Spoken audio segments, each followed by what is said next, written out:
ಕಲಾವಿದರನ್ನ ಎಲ್ಲರೂ ಹೊಗಳ್ತಾರ. ಆದ್ರೆ ಮನೆಯಾಗ ಇವ್ರ ಹೆಂಡತಿ ಮಕ್ಕಳು ನಿತ್ಯ ಇವ್ರಿಗೆ ಹೊಗಳ್ತಾರ.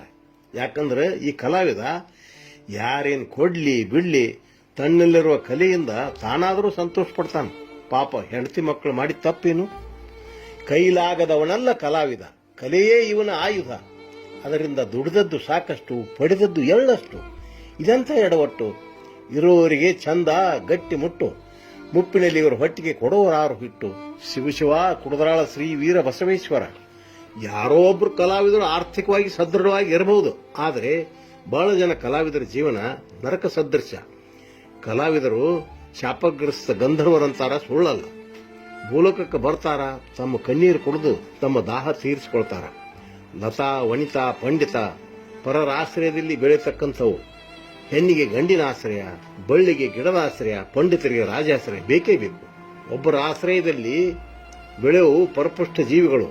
ಕಲಾವಿದರು ಇದೇ ಸಾಲಿಗೆ ಸೇರುತ್ತಾರೆ.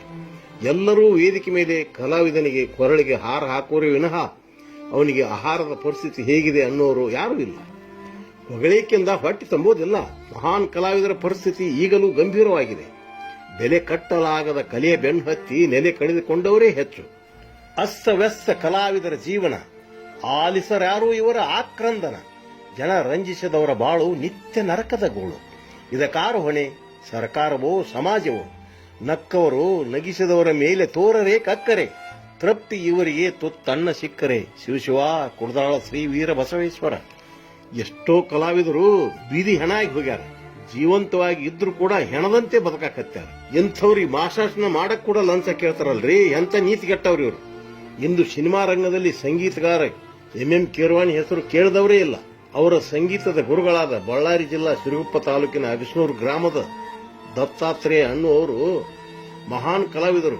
ಅಂಥವರು ತಮ್ಮ ಅವಸಾನ ಕಾಲದಲ್ಲಿ ಆರ್ಥಿಕ ಸಂಕಷ್ಟ ಪಟ್ಟದ್ದು ಅಷ್ಟಿಷ್ಟಲ್ಲ. ಕರ್ನಾಟಕ ಶೇಕ್ಸ್ಪಿಯರ್ ಎಂದೇ ಕರೆಸಿಕೊಂಡಂತ ಕಂದಗಲ್ ಹನುಮಂತರಾಯರು ಪಟ್ಟ ಪಾಡು ಅಷ್ಟಿಷ್ಟಲ್ಲ. ಕಾಶಿ ಪಂಡಿತರಾದ ನಾಟಕ ರಚನೆಕಾರರಾದ ನಲವಡಿ ಶ್ರೀಕಂಠ ಶಾಸ್ತ್ರಿಗಳು ಉಪ್ಪಾವಸ್ಥೆಯಲ್ಲಿ ಚಹಾ ಕುಡಿಯಲು ಸಹಿತ ಪರದಾಡಿದ ಪ್ರಸಂಗ. ನಮ್ಮ ಗುಬ್ಬಿಯವರನ್ನ ಪ್ರಶಸ್ತಿ ಪುರಸ್ಕೃತರಾದ ಹಾರ್ಮೋನಿಯಂ ಮಹಾಮಾಂತ್ರಿಕ ಮಧುರೆ ಮರುಸ್ವಾಮಿ ಅವರು ಕಣ್ಣಾರಿ ಕಂಡದ್ದನ್ನು ಹೇಳಿದ್ದಾರೆ. ಇವರು ಕೂಡ ಈ ಪರಿಸ್ಥಿತಿಗೆ ಹೊರತಾಗಿಲ್ಲ. ಇವರಿಗೆ ಕಲೆಯ ಬಗ್ಗೆ ಜಿಗುಪ್ಸೆ ಬಂದು ಬಿಟ್ಟಿದೆ. ಯಾರಾದರೂ ಕಲಾವಿದರಾಗುತ್ತೇವೆ ಎಂದರೆ ಅವರ ಮೇಲೆ ಕೆಂಡ ಕಾರುತ್ತಾರೆ. ಇದೇ ಕಾರಣದಿಂದ ತಮ್ಮ ಹಾರ್ಮೋನಿಯಂ ಕಲೆಯನ್ನು ಯಾರಿಗೂ ಕಲಿಸಲಿಲ್ಲ. ಹೇಳುತ್ತಾ ಹೋದರೆ ಇಂಥವರ ಸಂಖ್ಯೆ ಹೆಚ್ಚಾಗುತ್ತಲೇ ಹೋಗುತ್ತದೆ. ಕಲಾವಿದನಿಗೆ ಎಲ್ಲೆಡೆಯೂ ಸನ್ಮಾನ, ಮುಪ್ಪಿನಲ್ಲಿ ಒಪ್ಪತ್ತು ಊಟ ಸಿಗುವುದೇ ಅನುಮಾನ. ಬೇಕೇ ಬೇಕಿವರಿಗೆ ಮಾಸಾಸನ, ಅದನ್ನು ಪಡೆಯುವುದೇ ದೊಡ್ಡ ರಾಮಾಯಣ. ಕೈ ಚಾಚಿದಲ್ಲೆಲ್ಲ ಕೊಡಲೇಬೇಕು ಹಣ, ಅದಾಗದಿದ್ದರೆ ಇವನೊಂದು ಬೀದಿ ಹಣ. ಶಿವಶಿವ ಕುಡದರಾಳ ಶ್ರೀ ವೀರ ಬಸವೇಶ್ವರ. ರಂಗ ಜಗದ್ಗುರು ಎಲಿವಾಳ ಶ್ರೀ ಸಿದ್ದಯ್ಯ ಸ್ವಾಮಿಗಳವರ ಹೆಸರನ್ನು ಕೇಳದವರು ಯಾರೂ ಇಲ್ಲ. ಮುಪ್ಪಾವಸ್ಥೆಯಲ್ಲಿ ಇವರಿಗೆ ಸ್ವಂತ ಮನೆ ಇರಲಿಲ್ಲ ಅನ್ನೋದು ವಿಷಾದದ ಸಂಗತಿ. ಕಲಾವಿದರು ನಿಜ ಜೀವನದಲ್ಲಿ ಸುಖ ಕಾಣದೆ ಕಂಗಾಲಾಗಿ ದುಶ್ಚಟಗಳಿಗೆ ಬಲಿಯಾಗಿ ಅದರಲ್ಲಿ ಅಲ್ಪ ತೃಪ್ತಿ ಪಟ್ಟು ನೆಸೆ ಇಳಿಸಿಕೊಳ್ಳುವವರೆಗಾದರೂ ಸ್ವರ್ಗ ಸುಖ ಅನುಭವಿಸುತ್ತಾರೆ. ಅನೇಕ ಕಲಾವಿದರು ರಾಜಕೀಯವಾಗಿ ದೊಡ್ಡ ಸ್ಥಾನವನ್ನು ಅಲಂಕರಿಸಿದರು, ತಮ್ಮ ವೈಯಕ್ತಿಕ ಸುಖವನ್ನೇ ಬಯಸಿದರು ವಿನಃ ಕಲಾವಿದರಿಗೆ ಏನನ್ನೂ ಮಾಡಲಿಲ್ಲ. ದಂಗು ಬಡಿಸುವ ರಂಗ ದಿಗ್ಗಜರನೇಕರು ಅಂಬರಕ್ಕೇರಿದರು, ಅಂಬಾರಿಯ ಮೇಲೆ ಮೆರೆಯದಾದರು. ಅಂಗನೇರ ಹಿಂದೆ ಅಲಿದಾಡ ಹತ್ತಿದರು, ಸಿಂಗಾರಕ್ಕೆಂದು ಕುಡಿಯತೊಡಗಿದರು, ಬಂಗಾರದ ಬಾಳಿಗೆ ಬೆಂಕಿ ಇಟ್ಟುಕೊಂಡರು.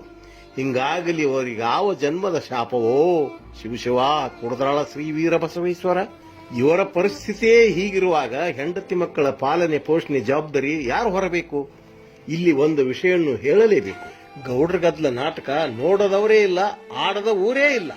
ಇದರ ರಚನೆಕಾರ ದಿವಂಗತ BV ಈಶ್ ಅವರಿಗೆ ನಾನು ಎಷ್ಟೋ ಸಾರಿ ಮದುವೆ ಮಾಡಿಕೋ ಎಂದು ಹೇಳಿದಾಗ ನಿಷ್ಠುರವಾಗಿ ನುಡಿಯುತ್ತಿದ್ದರು.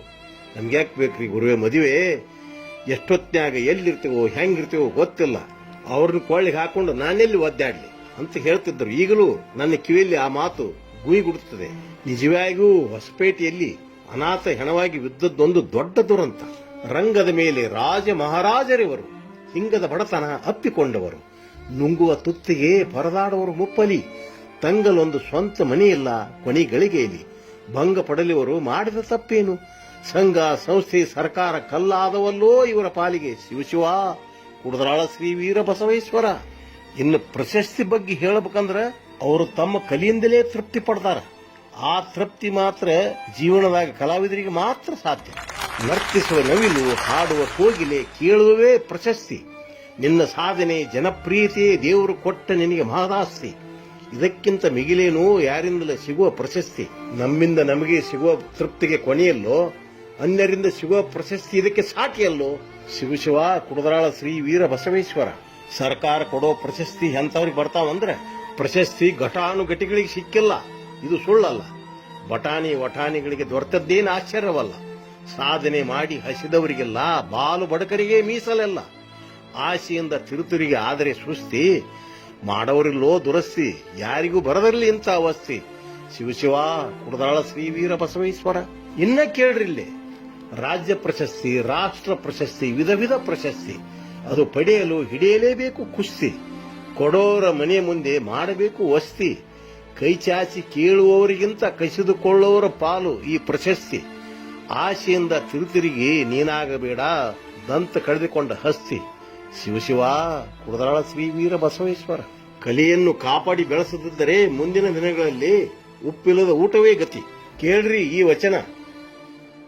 ಕಲೆಗೆ ಬೆಲೆ ಕೊಡದ ಸಮಾಜ ಕಳಸವಿಲ್ಲದ ತೇರಂತೆ, ಉಪ್ಪಿಲ್ಲದ ಅಡಿಗೆಯಂತೆ, ತುಪ್ಪವಿಲ್ಲದ ಊಟದಂತೆ, ತೆಪ್ಪವಿಲ್ಲದೆ ನದಿ ದಾಟಿದಂತೆ, ಸಪ್ಪೆಯಾದ ಜೀವನ ನರಕದಂತೆ, ತಪ್ಪು ಮಾಡದೆ ಶಿಕ್ಷೆ ಅನುಭವಿಸುವವರೇ ಕಲಾವಿದರಂತೆ.